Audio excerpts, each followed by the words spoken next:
Behind the proud facades of 19th-century Philadelphia, whispers of children who entered but never returned clung like frost to the cobblestones. Mary Mohrman's disappearance was not an accident of fate, but the key that unlocked the city's darkest secret. Philadelphia, 1868. A city caught between centuries. Its cobblestone streets echoed with the iron wheels of carts and the steady clop of horses, yet gas lamps burned against the dusk, symbols of modernity creeping into old bones.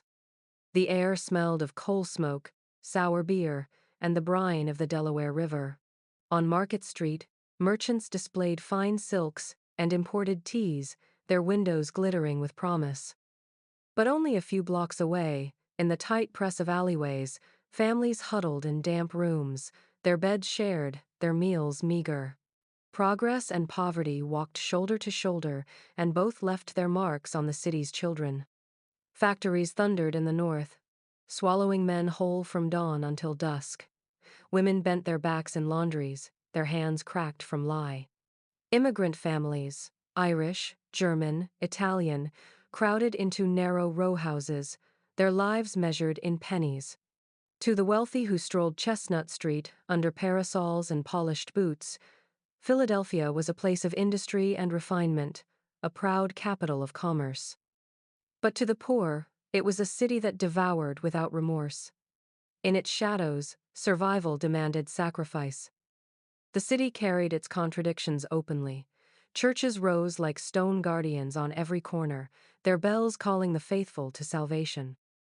Yet taverns, gambling dens, and brothels flourished only steps away, their doors swinging open to men who had long forgotten scripture.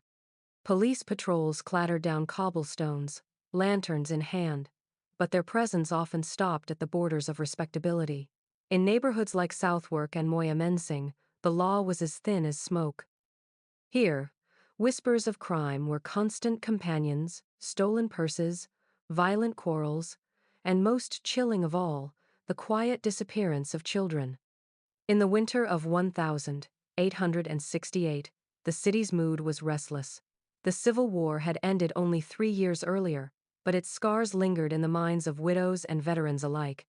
Men without arms or legs begged on the corners, their uniforms frayed, their eyes vacant. Families who had lost fathers and sons clung tighter to those who remained. Against this backdrop of grief and survival, one story was about to surface that would shake Philadelphia to its marrow. On Carpenter Street, the gas lamps burned dimmer. The cobbles were uneven, the gutters clogged with refuse, and the cries of peddlers drifted against the cold night air. Children darted between wagons, barefooted despite the frost, their laughter edged with hunger. Among them was a little girl named Mary Mohrman, the youngest in her family, her world no bigger than the block she called home. She could not know that beyond those cracked bricks and flickering lamps, forces were already stirring, forces that would turn her short life into one of the most horrifying tales the city had ever whispered. The Mohrman family lived in a modest brick row house along Carpenter Street, where the walls were thin, the ceilings low, and the sounds of neighbors seeped through like water through cracks. They were German immigrants, part of the wave of families who had crossed the Atlantic searching for opportunity, only to find that Philadelphia demanded everything before it gave anything back. The father, Johann, labored in a brewery, his hands stained from malt and his lungs heavy with steam.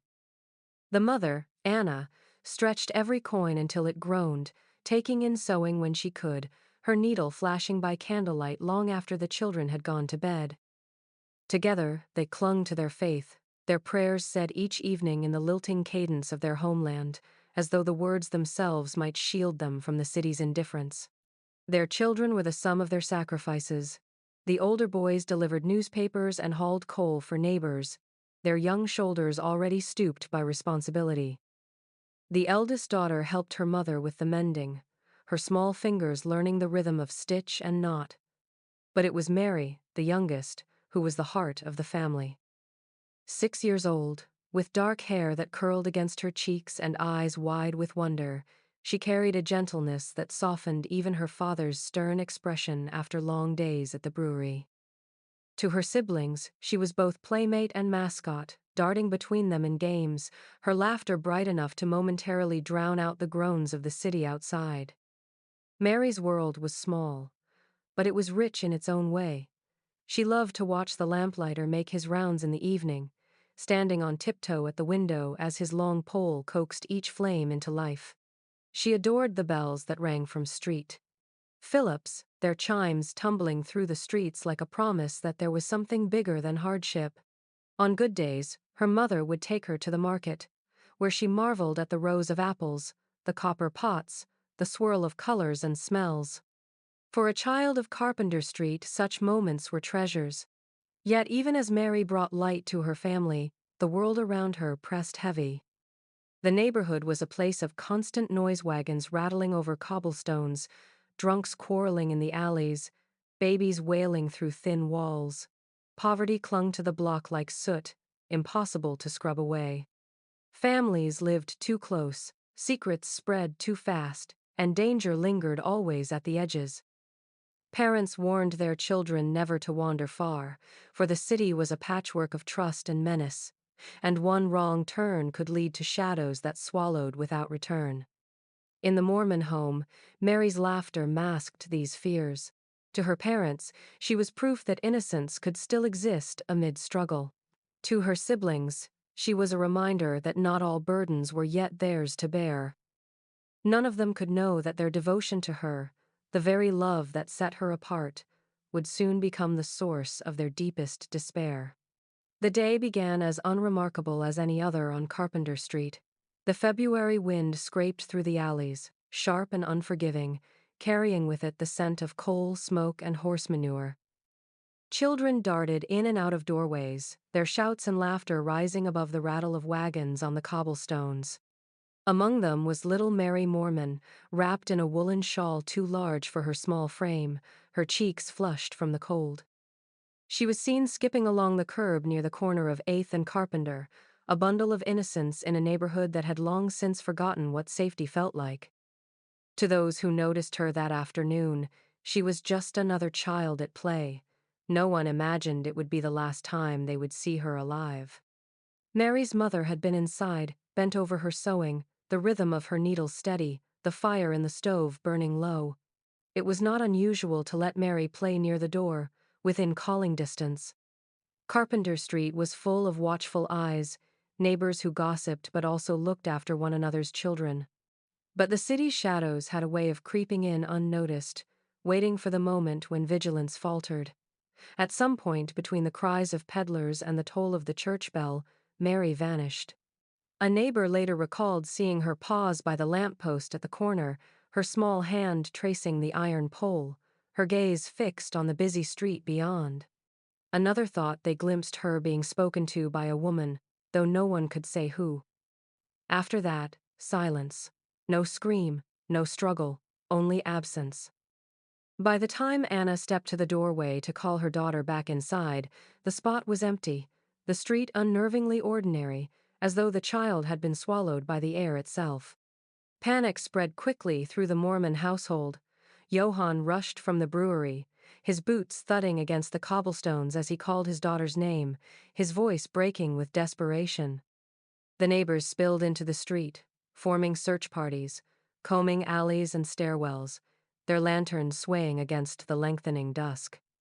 Each hour that passed without a trace made the fear heavier, thicker, a suffocating weight pressing down on every heart that knew her. Philadelphia was no stranger to tragedy, but the disappearance of a child cut differently. Whispers began in the market stalls, in the taverns, in the pews at Street Phillips. Some said she had wandered too far and gotten lost. Others, darker in their speculation, muttered of predators who preyed upon the young, men and women who hid behind ordinary faces. By nightfall, the Mohrman home was filled with neighbors clutching candles, their prayers faltering as the reality set in. Mary Mohrman had vanished without a sound, leaving behind only questions that clawed at the soul. And in the silence she left, fear took root, a fear that would soon spread beyond Carpenter Street and into the heart of Philadelphia itself. By the following morning, Philadelphia was awake with dread. The name Mary Mohrman appeared in the first wave of printed broadsheets, her description sketched in hurried lines that hardly captured the softness of her face. Printers worked through the night, churning out handbills that were nailed to lampposts and pinned to the doors of churches.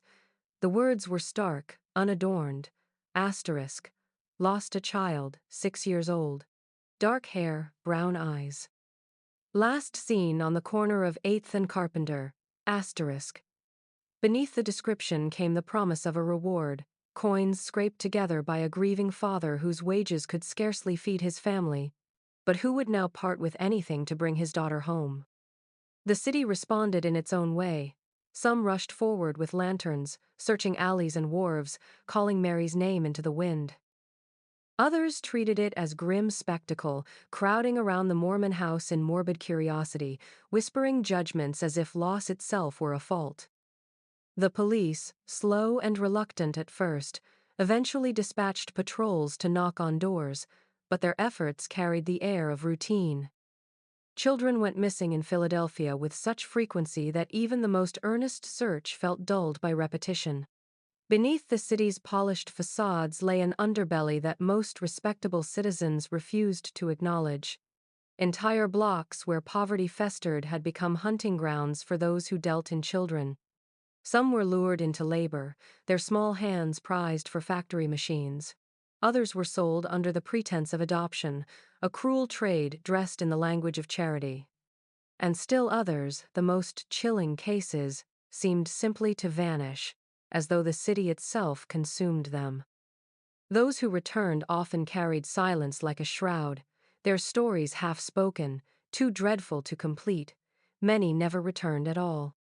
The newspapers seized the story with eagerness, each headline louder than the last. Asterisk, a child lost, in the shadows of Philadelphia. Asterisk, mysterious disappearance stuns Carpenter Street. Asterisk, columns filled with speculation. Some blaming the dangers of immigrant neighborhoods. Others condemning the city's indifference to the vulnerable.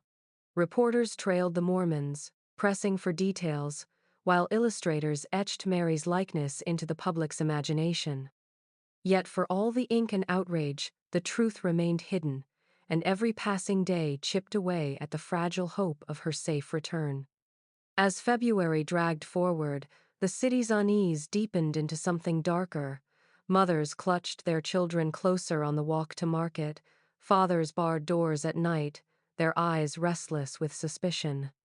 On Carpenter Street, every corner felt like a threat, every shadow too deep. Mary's disappearance was no longer just the grief of one family. It was a mirror, reflecting back a terrifying truth Philadelphia could no longer ignore. In its crowded streets and endless alleys, innocence was vanishing, and no one could say who would be next. The search for Mary stretched into its second week, the city's desperation now tinged with resignation. Yet amid the swirl of rumors and fruitless patrols, one address kept surfacing in hushed tones: a narrow brick house on Christian Street. From the outside it looked unremarkable, no different from the dozens of row houses that lined the block, its shutters plain, its stoop swept clean. But neighbors whispered of things they had seen, or perhaps imagined, after dark. Children led inside by the hand of a woman, bundles carried out in the dead of night. Faces at windows that seemed too pale, too frightened, too quickly withdrawn. It was the kind of house that drew no attention in daylight, yet, under the glow of the gas lamps, seemed to hold its breath, as though guarding a secret too dreadful to name. The home belonged to a widow, Mrs. Stoops. To some, she was a figure of pity, a woman left to fend for herself in a city unkind to women without husbands. She was known to take in boarders, to provide meals and shelter to those with few options. The story, told often and with sympathy, was that she did what she must to survive, but others saw her differently. Her manner was cold, her eyes sharp, her voice clipped with a tone that lacked warmth. Children were said to shrink under her gaze. She carried herself with the authority of someone who felt untouchable, a woman who had learned to cloak herself in respectability while whispers gathered like smoke around her. Investigators began circling the property after reports trickled in of strange odors drifting from the cellar. Neighbors insisted it was nothing more than the smell of damp and rot, common in old row houses, but the rumors persisted. One woman swore she had seen a small figure in the window days before Mary's disappearance, a child whose face was pressed against the glass before being yanked suddenly back into the darkness. Another claimed she had heard crying in the night, thin and muffled, quickly silenced. When the authorities finally knocked, Mrs. Stoops received them with practiced calm. She invited them in with a faint smile, her rooms neat and orderly, her table set as though for guests. She explained that she took in children from desperate mothers, cared for them until arrangements could be made with wealthier families. She framed it as charity, a Christian duty. Yet something about her composure unsettled those who entered. She was too rehearsed, too precise, her words flowing like lines learned long ago. The men left uneasy, promising to return. Outside, the crowd that had gathered pressed closer, their murmurs heavy with suspicion. Carpenter Street's missing child had not been found, but the city's fear was beginning to focus, narrowing upon that house on Christian Street where the shutters stayed drawn, the odors lingered, and the widow within smiled just a little too easily. Something waited in those rooms, something that would not remain hidden much longer. The odor was the first sign that something inside the house on Christian Street had gone terribly wrong. At first it was dismissed as the stench of spoiled food or the damp rot of an old cellar, but within days it became undeniable. The smell was heavier than decay, sweet and sickening, curling through the cracks of doors and drifting into the street. Neighbors whispered of it at market stalls, spoke of it in the pews at street. Phillips, their voices hushed as if naming it too loudly might conjure something dreadful. By the time the police were summoned, the entire block held its breath. When the officers arrived, they knocked firmly, their fists echoing against the narrow brick facade. Mrs. Stoops appeared at the door, her face pale but composed, insisting that nothing was amiss. She spoke with the smooth tone of a woman used to being doubted but never caught, offering them entry with a reluctant sweep of her hand. The parlor was tidy, the table set as though waiting for guests, the fire carefully tended. To an untrained eye, the home might have seemed perfectly ordinary. But the odor lingered, stronger now, seeping from the floorboards, pulling the men toward the cellar door like an unholy summons. The officers pried it open and descended into the dark. What met them there was not the clutter of a poor widow's storage, but the unmistakable imprint of death. The cellar floor was damp earth, and in that soil lay what no words could soften. Tiny bones, fragile and brittle, scattered like discarded kindling. Scraps of cloth, once dresses or shirts now torn and stained, clung to the remains like accusations frozen in fabric. In one corner, a shallow trench held the impression of bodies hastily covered, the earth above them darkened with stains it could not drink away. Even the lantern light seemed to recoil, flickering as though reluctant to illuminate the horror. The officers stood silent at first, stunned into stillness. One covered his mouth, the bile rising too quickly. Another muttered a prayer under his breath, words trembling in the stagnant air. These were men who had seen violence, who had walked the alleys after drunken brawls and pulled lifeless forms from the river. But this was different. This was deliberate. This was systematic. This was not an accident of the city's cruelty, but something far darker, crafted within these very walls. When they emerged from the cellar, their faces were ashen, their voices clipped with fury. Mrs. Stoops was placed under arrest, her protests rising in shrill tones that no one believed. Outside, word spread swiftly, faster than fire on dry timber. Crowds gathered, pressing against one another to catch sight of the widow whose house had swallowed children whole. What had begun as whispers was now confirmed. The missing of Philadelphia had not simply vanished into the city's shadows. They had been buried in its earth, beneath the floorboards of a house that looked no different from the rest. The grisly truth had surfaced, and it was worse than anyone had dared to imagine. The morning Mrs. Stoops was taken into custody, the street outside her house swelled with onlookers. Word had already spread through Philadelphia's markets and taverns that the Christian Street widow was no longer merely a subject of whispers, but of undeniable horror. Neighbors pressed shoulder to shoulder, their breath steaming in the winter air, waiting to glimpse the woman whose cellar had yielded such grotesque secrets. The policemen emerged first, their faces set in grim determination, their boots heavy against the cobblestones. Behind them came Mrs. Stoops, her frame rigid, her face pale but unreadable, her eyes scanning the crowd as though daring them to look away. She carried herself with a calmness that felt almost unnatural, as though she had rehearsed this moment long before it arrived. To the officers she proclaimed her innocence, insisting that she was a Christian woman, a caretaker who had only ever offered shelter to children abandoned by others.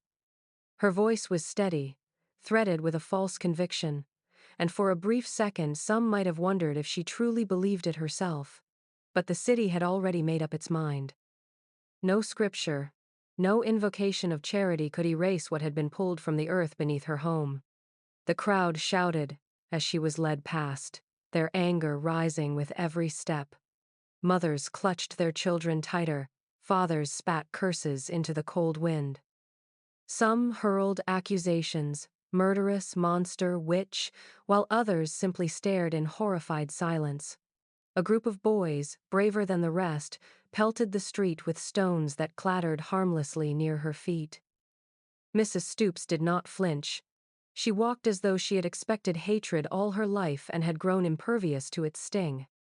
At the station, the interrogation began. Officers demanded explanations for the bones, the scraps of fabric, the stains that told their own story. Mrs. Stoops sat straight-backed, her gloved hands folded neatly in her lap. She claimed the children had been sick, that she had done her best to nurse them, but that death had been stronger than her care. She said she buried them only because no one else would, because she had no money for proper coffins. Her words carried an air of practiced sorrow, but it rang hollow in the ears of men who had seen the cellar with their own eyes. By evening, Philadelphia's newspapers thundered with headlines. Asterisk, the Christian Street Horror. Asterisk, asterisk, a house of death. Asterisk, asterisk, the widow Stoops in custody. Asterisk, sketches of her stern face appeared on front pages. Her name etched forever into the city's darkest memory.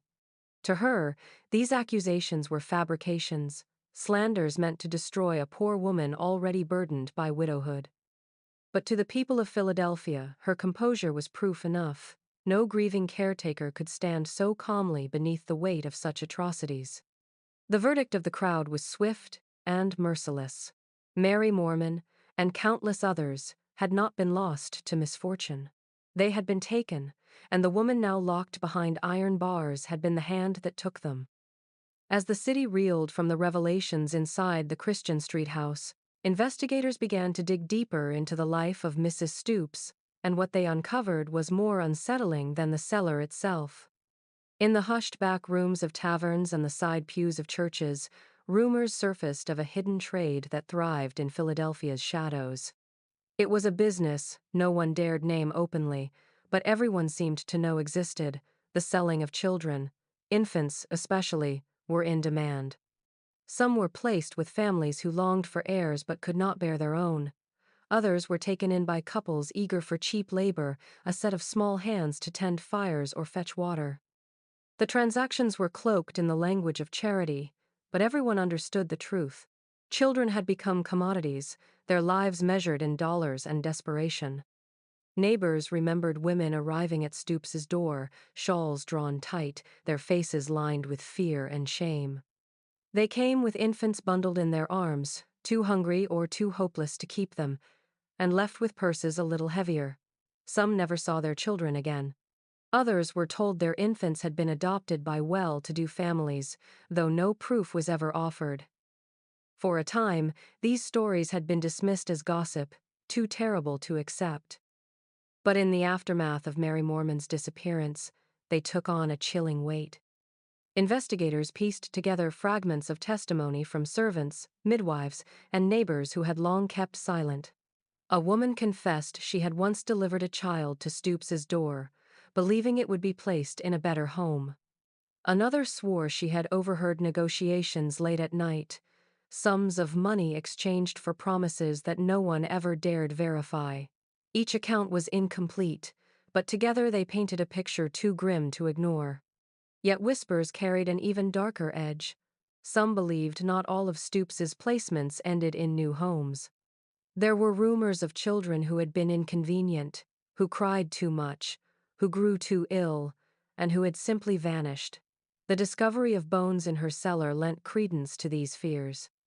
It suggested a truth no one wanted to face, that for some of the little ones delivered into her care, silence had been the only fate offered. The newspapers fed the frenzy, branding her not only a murderer, but a dealer in innocent lives. Columns described her as a woman who profited from desperation, who turned the sanctity of motherhood into a ledger of profit and loss. Crowds outside the jailhouse grew larger with each passing day, demanding justice, their cries echoing against the brick walls. Behind bars, Mrs. Stoops maintained her composure. She insisted she had only ever tried to help mothers in need, that she had been a victim of circumstance and malicious tongues. But the investigators were no longer listening. The cellar had spoken louder than any denial. To them, Stoops was no longer merely a widow surviving in a harsh city. She was the embodiment of its darkest trade, a reminder that in Philadelphia, even children could be bought, sold, or silenced. The coroner's office on Callowhill Street was a grim place at the best of times, its windows shuttered against curious eyes, its halls echoing with the shuffle of boots and the murmur of men forced to look too closely at death. When Mary Mohrman's small body was carried in, wrapped in rough cloth, and laid upon the cold slab, the room seemed to draw in its breath. The physicians present men who had weathered war wounds and factory accidents shifted uneasily as the coroner prepared his instruments. Death was no stranger here, but the body of a child always altered the air, making it heavier, more accusing. The examination began in silence, broken only by the scratching of pens as assistants took notes. The coroner unwrapped the cloth carefully, his face hardening as he revealed the injuries beneath. There were bruises along the arms, dark and patterned, the kind that spoke of restraint. Across the chest, livid marks told of blows delivered with brutal force. The neck bore the unmistakable imprint of fingers, a strangulation so violent it had crushed delicate tissue and bone. And then there were the cut's deep, jagged, merciless mutilations that served no purpose but cruelty. It was violence written across the body in strokes so deliberate, no one in that room could pretend this had been accident or misfortune. When the coroner finally spoke, his voice was low, the words measured, but they carried the weight of damnation. He described each wound with clinical precision, the language of medicine unable to soften the horror. He concluded what the city already feared. The child had not merely died, she had been destroyed. Deliberate force, deliberate silence, deliberate end. The notes he signed that day would later be read aloud in court, every syllable falling like a stone into the hushed chamber, stripping away any illusion of innocence left to the accused. The men present left the room with pale faces, their hands shaking as they closed their ledgers. Hardened policemen muttered curses beneath their breath, unable to contain the fury that rose in them. Even the coroner, whose work had long demanded detachment, lingered by the slab, his eyes clouded with something closer to grief than to science. For all their professionalism, they were fathers, brothers, sons. They knew the weight of a child's laughter, and they had just witnessed the depth of its annihilation. Outside, word of the autopsy spread quickly, carried by reporters who hungered for detail. The public consumed every grim description, their outrage sharpening into certainty. There would be no pity for Mrs. Stoops. Philadelphia now understood beyond doubt that Mary Mohrman's death had not been an act of neglect or misfortune, but the product of hands that had chosen cruelty. And once that truth was spoken, it demanded only one answer: punishment. By the time Mrs. Stoops was locked behind the iron bars of Moyamensing prison, Philadelphia had turned against her with a force as relentless as the winter wind. Crowds gathered daily outside the jailhouse gates, their voices rising in a chorus of rage that echoed through the narrow streets.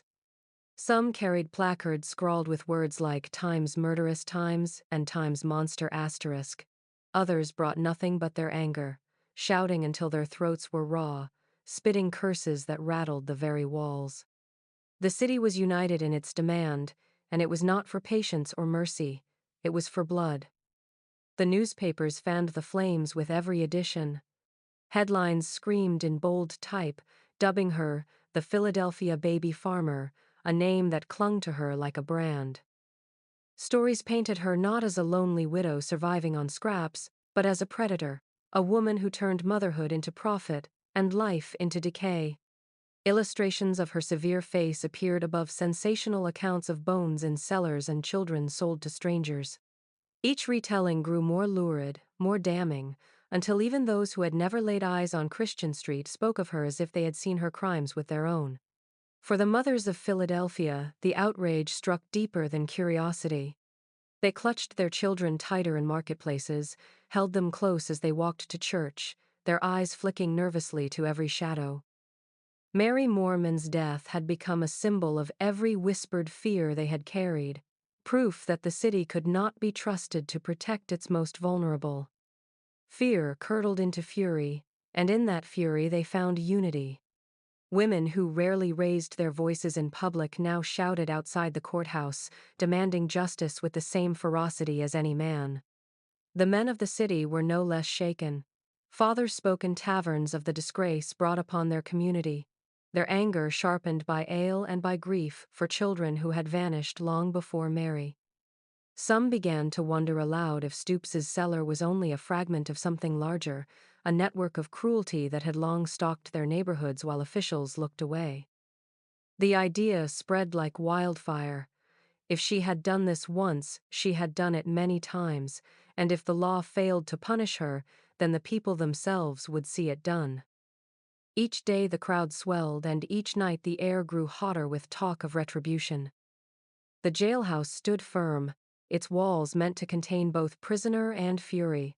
But the shouts outside made clear that containment would not last forever. Mrs. Stoops remained calm within her cell, but beyond those iron bars Philadelphia had already decided her fate. It was no longer simply a matter of law, it was a matter of vengeance.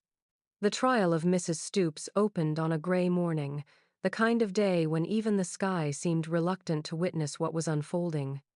Long before the courthouse doors were unlocked, a line stretched down the street, men in heavy coats, women with shawls drawn tight, all jostling for a chance to glimpse the spectacle. Inside, the courtroom swelled to bursting. Reporters pressed forward with pencils poised, their elbows sharp, their notebooks filling as fast as ink could flow. The press benches were so crowded that men stood in the aisles, craning their necks for a better view. Every seat was filled, every gallery rung with whispers, and still the people kept coming, willing to stand for hours just to hear the words that would unmask the horrors of Christian Street. At the center of it all sat Mrs. Stoops. Dressed in a somber black gown, her veil drawn back, she held herself with the composure of a woman attending a funeral, not her own trial. Her face betrayed nothing, no flicker of fear, no glimmer of remorse. Some said her stillness was proof of guilt, a coldness no innocent could summon. Others whispered that she was simply clever, hiding behind the mask of a widow accustomed to the cruelties of life. Whatever the truth, her unreadable expression unsettled everyone who dared look too long. The witnesses began their testimony. Neighbors described the stench that rolled from her house, a sour odor that grew unbearable as winter turned to spring. One woman swore she had heard muffled cries in the night, cut short as though smothered by unseen hands. A boy told of shadows moving behind shuttered windows, figures too small to be adults, too frightened to be free. Each voice added another stone to the growing wall of condemnation. The courtroom fell into breathless silence as the coroner took the stand. His notes, read aloud in grave tones, left no room for doubt. He spoke of bruises, of strangulation, of cuts that defied explanation. He described Mary Mohrman's small body as though cataloging evidence, yet every word struck the jurors like a hammer. The details were clinical, but the weight of them was unbearable. Mothers in the gallery wept openly, clutching handkerchiefs as though the fabric might shield them from what they heard. Reporters scribbled furiously, capturing every gasp, every murmur, every tightening of the jury's faces. By midday, Philadelphia was already buzzing with accounts of the trial, stories told and retold in the streets as though the entire city sat within those courtroom walls. It was more than a trial now, it was theater, a macabre drama with the life of a widow at its center and the innocence of children as its backdrop. The city was transfixed, unable to look away, as the first threads of testimony began weaving the noose that hung invisibly above Mrs. Stoops's head. The neighbors of Christian Street were called one by one, their voices carrying the weight of ordinary people suddenly thrust into extraordinary darkness. They were shopkeepers, laundresses, laborers, men and women who had lived only steps from the widow's house and had long wondered about the things they saw, or thought they saw, behind its shuttered windows. On the stand, their words became bricks in the wall closing around Mrs. Stoops. The first to testify was a seamstress who lived across the narrow street. She told the court that on the afternoon of Mary Mohrman's disappearance, she had looked from her window and seen the little girl walking beside a woman in a dark shawl. The child's hand was clasped in the woman's, her face tilted upward in what seemed to be trust. Though the seamstress could not swear under oath that the woman was Stoops, the implication lingered heavily in the air. All eyes in the courtroom shifted to the widow in black, who sat with her hands folded neatly, expression unchanged. Another neighbor, an older man who kept a small grocer's shop, recalled the nights when strange bundles left the house. He described them as wrapped in rough cloth, carried awkwardly as though heavy, and always taken out under cover of darkness. He admitted he had thought little of it at first, perhaps laundry, perhaps refuse, but as the smell of decay grew stronger in the street, the memory took on a chilling clarity. When asked why he had never reported it, his face tightened with shame.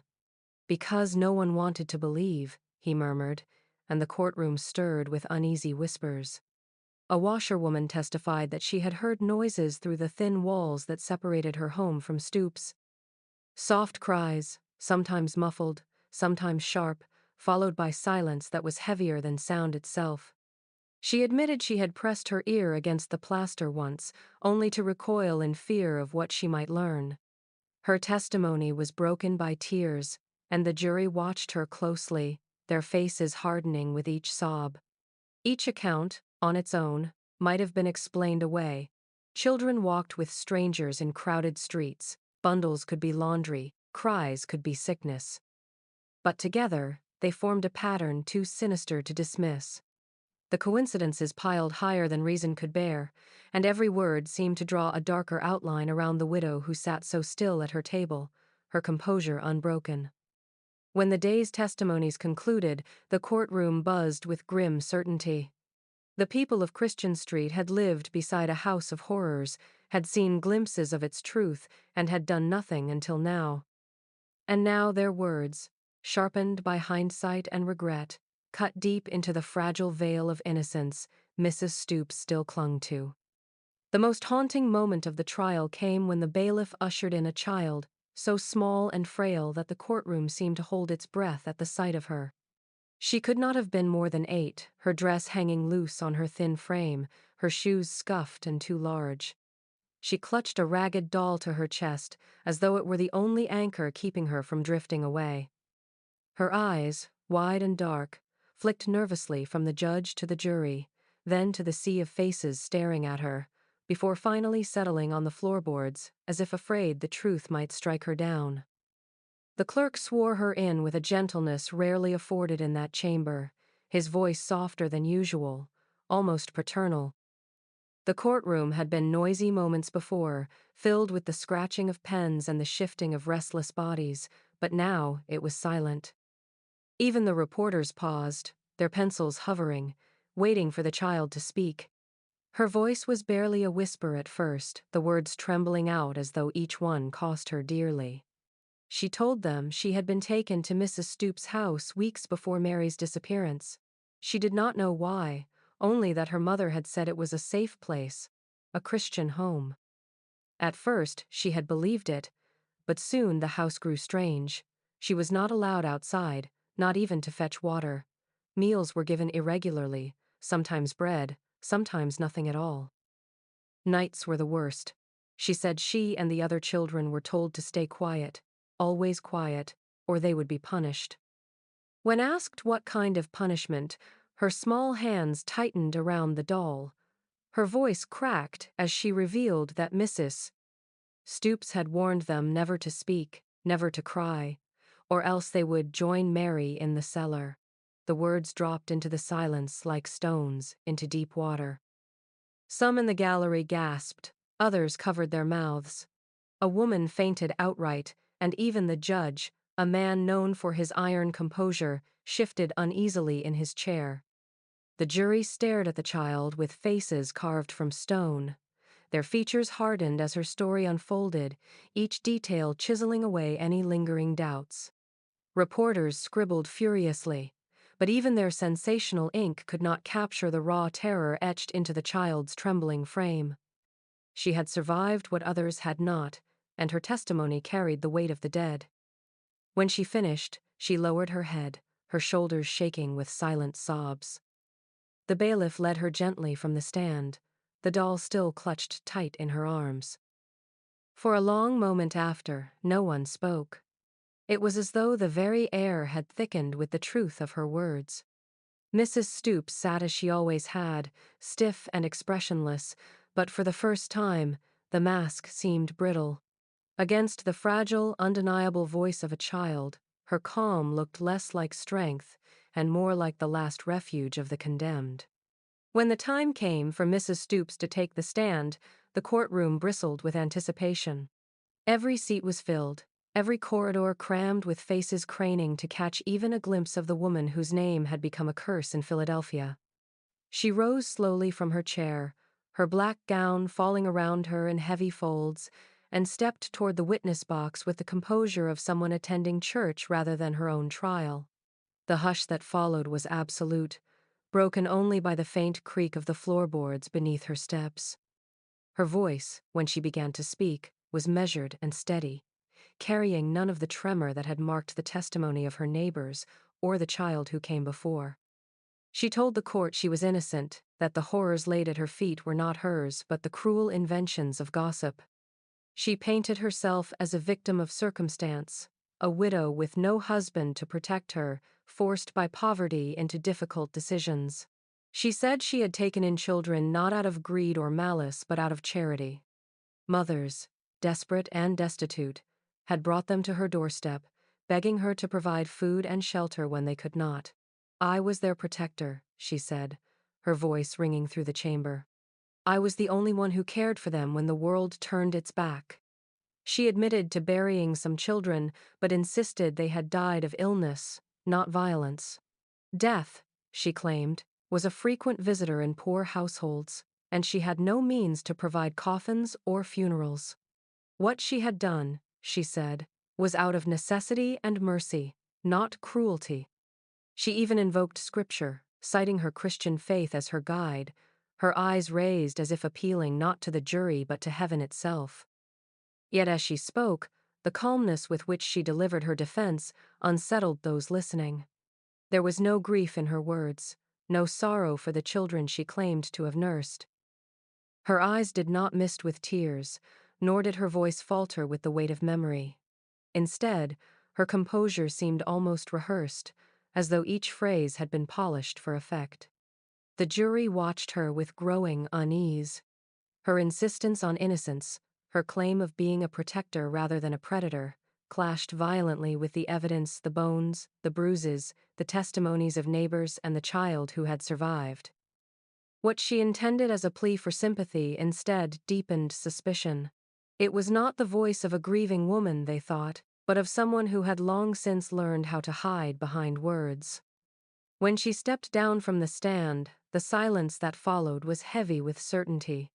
Whatever doubts might have lingered at the trial's beginning had been eroded not only by evidence, but by her own unflinching calm. In her stillness, the jury did not see innocence. They saw something colder, something that convinced them she was exactly what the city feared she was. The jury was sent out just after noon. The judge's instructions had been stern, reminding them to weigh testimony against evidence, to consider both the law and the gravity of what had been revealed. Yet even as the 12 men filed into the deliberation room, the air in the courtroom carried an unspoken certainty. The people of Philadelphia already believed they knew what the verdict would be. Whispers filled the chamber as the minutes passed, the shuffle of feet and the scratching of pens the only sounds. Families pressed close together, mothers clutching children against their skirts as if holding them safe by sheer will. Reporters leaned over benches, their pencils poised, eager to be the first to send the headline to press. Some prayed softly under their breath. Others simply stared at the woman in black who sat motionless at the defense table, her hands folded neatly, her eyes fixed on the wood grain before her. Barely an hour later, the bailiff called for silence. The jury had returned. Their faces were grave, their steps deliberate as they filed back into the box. The foreman, a stout man with silver hair, clutched the folded paper in his hand. He cleared his throat, his voice steady but heavy with finality. "On the charge of murder," he read, "we find the defendant guilty." A murmur swelled instantly, rolling through the chamber like thunder. When the foreman repeated the word "guilty of murder," the murmur broke into cries, gasps, even cheers from the back rows. Mothers wept openly. Fathers slammed fists against benches in grim approval. The judge struck his gavel for order, but even the pounding wood could not immediately quell the eruption. Mrs. Stoops did not flinch. Her head bowed slightly, her eyes cast downward, but there was no outcry, no plea for mercy. She remained as she had throughout much of the trial, composed, her face a mask that betrayed nothing. Some said later that she looked almost relieved, as though the waiting had been worse than the sentence itself. The judge declared the courtroom under control once more, his voice iron as he confirmed the verdict for the record. Guilty of murder, guilty of the betrayal of the most sacred trust, the protection of children. The words cut through the noise with the weight of law, final and irreversible. As the bailiff stepped forward to take her into custody, the crowd surged again. Some shouted curses, others prayers. A woman fainted in the gallery, overcome by the emotion of it all. The widow stood, her black skirts brushing the floor, and allowed herself to be led away without resistance. Her eyes never lifted to meet the crowd, never sought the jurors, never looked toward the heavens she had invoked in her defense. They remained fixed downward, as though she had already resigned herself to the shadows. By the time she disappeared through the heavy wooden doors, the courtroom was still buzzing, alive with a mix of fury and relief. The city had its verdict. Justice, or something like it, had been declared.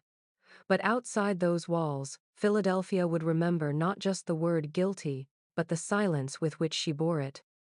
It was the silence of a woman condemned, and it chilled many far more than any cry of despair ever could. In the weeks that followed the verdict, Philadelphia became a city waiting for an execution.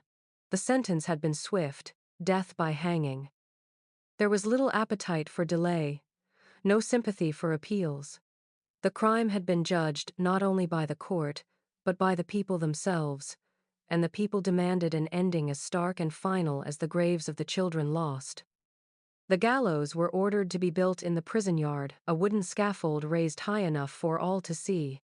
Carpenters worked under watchful eyes, their hammers ringing out across the stone walls like a grim overture. Each plank nailed in place seemed to echo the city's resolve. The structure stood bare and brutal, a skeleton of timber designed for no purpose but death. Children passing on errands were pulled along quickly by their mothers, but not before stealing a glance at the looming frame. To some, it was justice.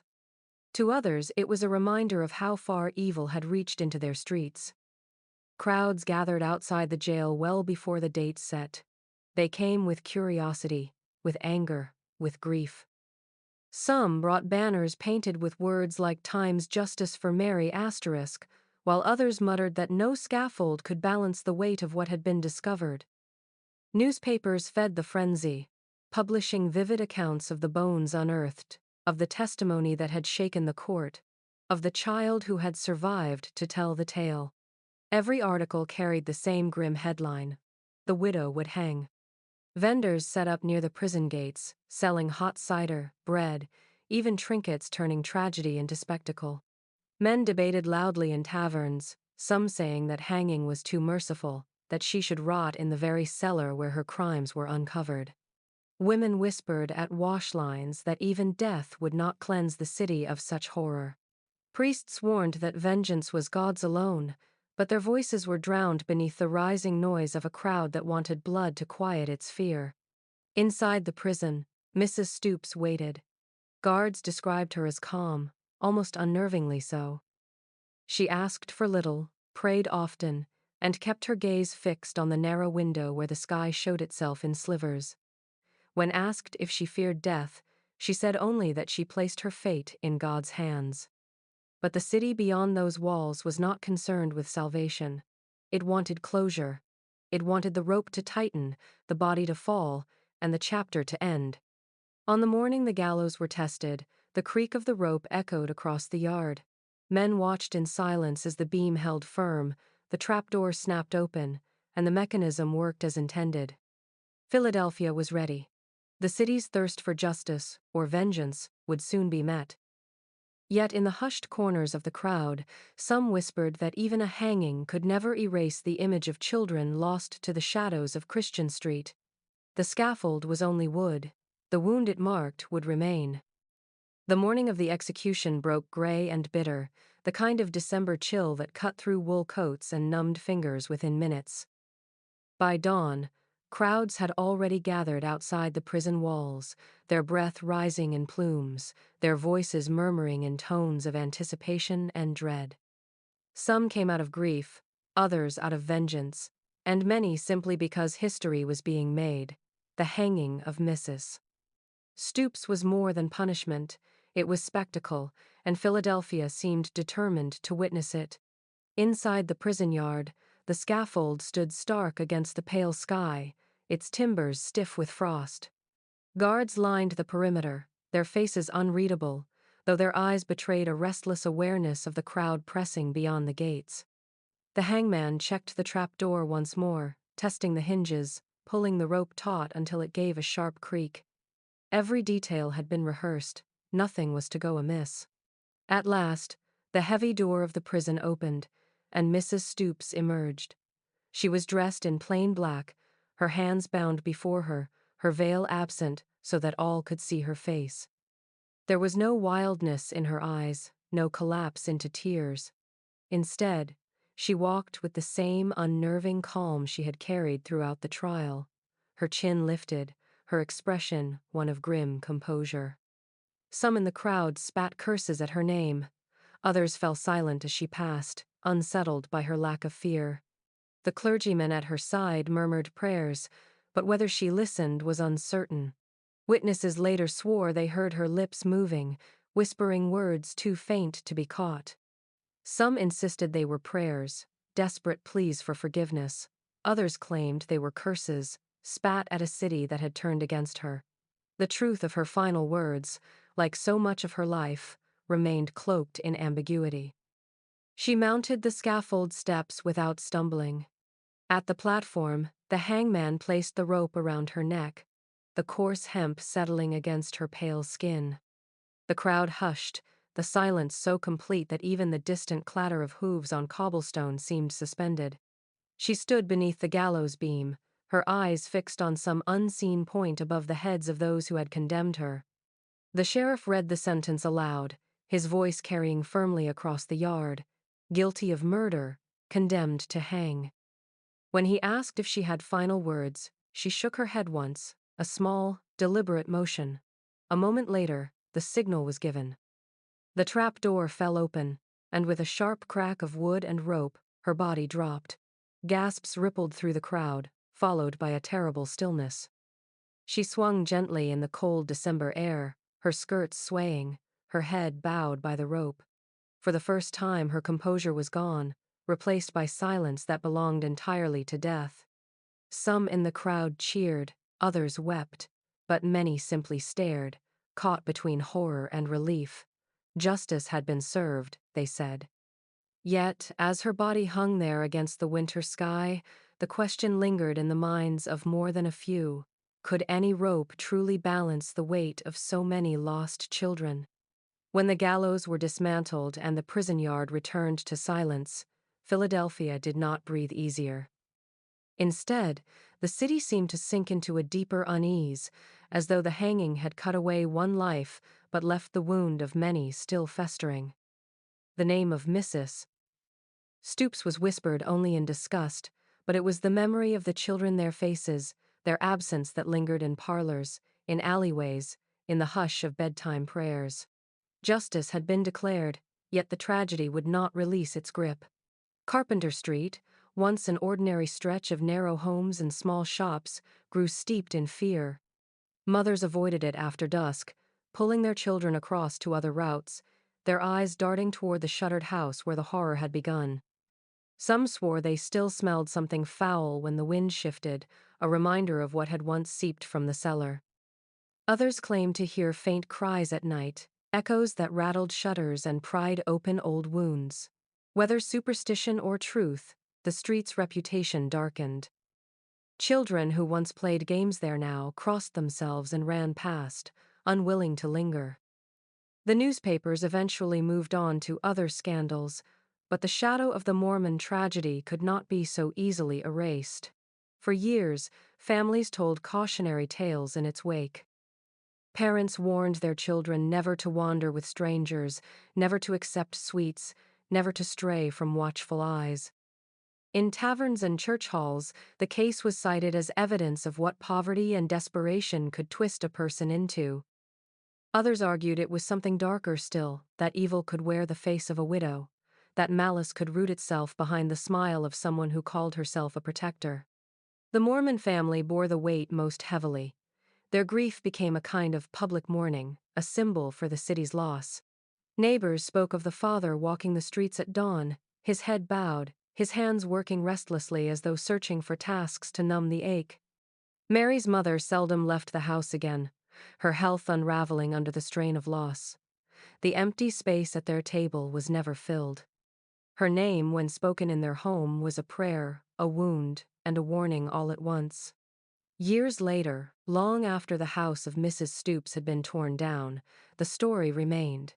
New families moved into the neighborhood, but whispers endured. Carpenter Street was where a child vanished, where bones were found, where a city learned how quickly innocence could be swallowed. The memory of Mary Mohrman, and of the children whose names were never known, became part of Philadelphia's darker history, a scar that never quite faded no matter how many new bricks were laid, no matter how many years passed. Even after the verdict was sealed and the rope had done its work, the questions refused to die. Philadelphia could not shake the unease that the full truth had slipped beyond its grasp. The cellar beneath Mrs.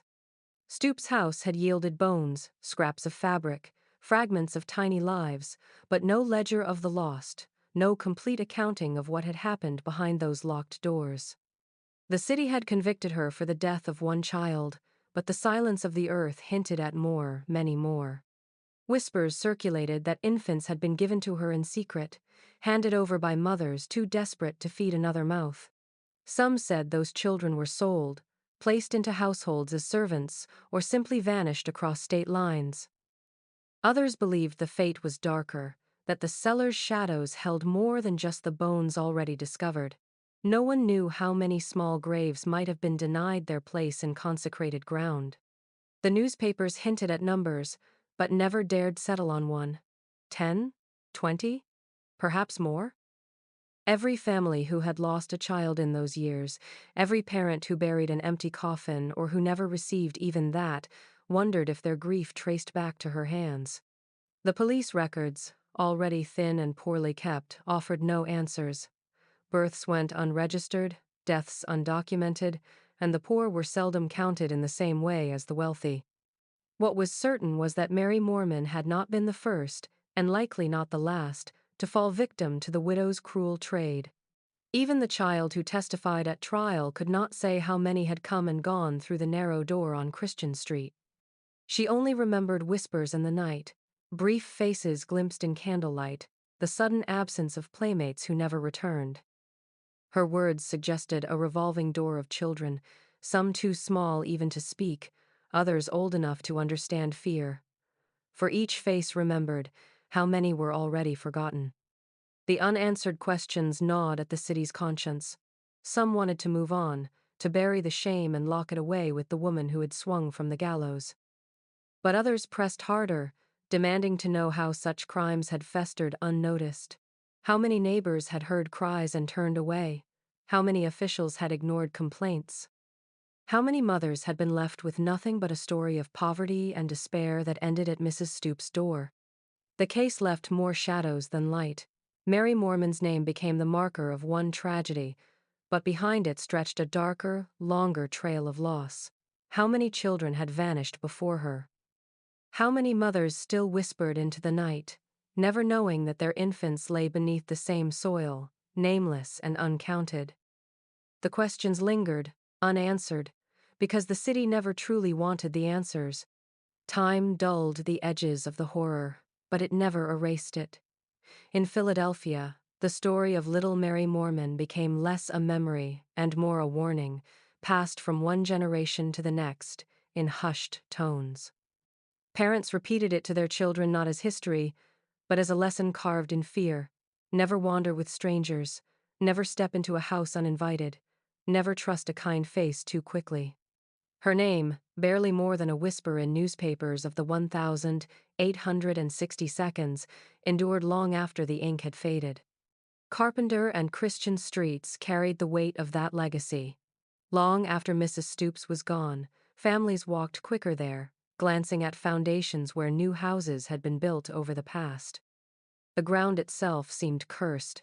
Those who lived nearby claimed the air grew colder at dusk, that the cries of unseen children sometimes carried with the wind. Whether superstition or lingering guilt, it shaped the way the community remembered. Schools and churches told the story in fragments.